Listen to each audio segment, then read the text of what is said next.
আলিপুর আবহাওয়া দপ্তর সূত্রে যেমনটা জানা যাচ্ছে যে বঙ্গোপসাগরে তৈরি হওয়া নিম্নচাপ ইতিমধ্যেই গভীর নিম্নচাপে পরিণত হয়েছে এবং আগামীকাল তা অতি গভীর নিম্নচাপে পরিণত হবে। আর এবার আপনাদের শোনাবো আবহাওয়া দপ্তরের তরফ থেকে গতকাল এই ঘূর্ণিঝড় রেমাল সম্পর্কে ঠিক কি বলা হয়েছে। ওটা হিট করার সম্ভাবনাটা হচ্ছে যে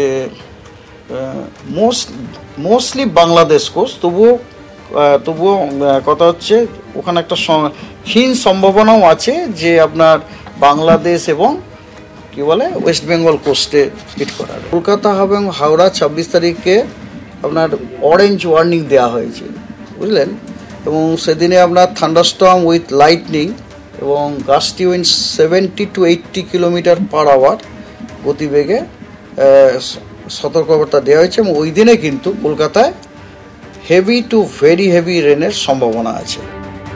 আর এবার আপনাদের সরাসরি নিয়ে যাব কাঁথিতে, সেখান থেকে রয়েছেন প্রতিনিধি আবির দত্ত। আবির, আবহাওয়া দপ্তরের পূর্বাভাস উপকূলবর্তী এলাকা এবং পার্শ্ববর্তী জেলাগুলিতে এর প্রভাব পড়তে পারে, তো সেক্ষেত্রে কোনো রকম প্রশাসনিক তৎপরতা কি চোখে পড়ছে? অন্যদিকে এই মুহূর্তে কাঁথির আবহাওয়া ঠিক কিরকম?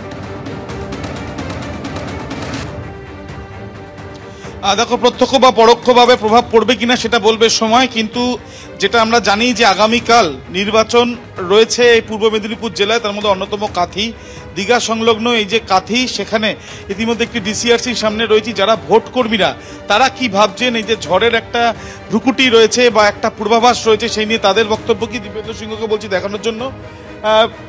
বিভিন্ন জায়গায় যে ছবিটা, এখানেও ঠিক একই রকম ভোট কর্মীরা তারা তাদের বুথে বুথে যাচ্ছেন। একটা ঝড়ের পূর্বাভাসের কথা বলা হয়েছে, সেটা নিয়ে আপনারা কি ভাবছেন? একটা আশঙ্কা রয়েই গেছে। এমনিতে তো সকালে খুব প্রবলেম নিয়ে তো এসেছি, মানে ইলেকশনে যে বাসগুলো আছে তাও তো আমরা সে ঠিক মতো পাইনি, আমরা তো পাবলিক বাসেই এসেছি।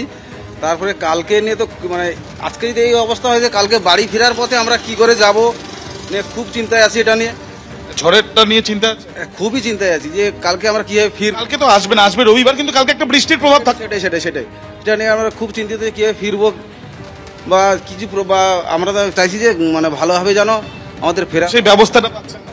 সেই অবস্থাটা তো এই যা অবস্থা, তারপর এইখান থেকে ডিসিআরসি থেকে বাস তো অনেক দূরে, এই মানে পলিং ম্যাটেরিয়াল।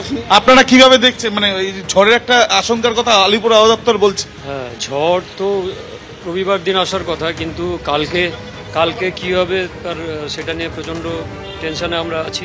বিশেষ করে কারেন্টের সমস্যা, ভেতরের দিকে থাকবো, গ্রামের ভেতরের বুথ, তো পুরো ভোটটাও করতে হবে, কিভাবে কি হবে ওইটা নিয়ে আমরা যথেষ্ট টেনশনে আছি।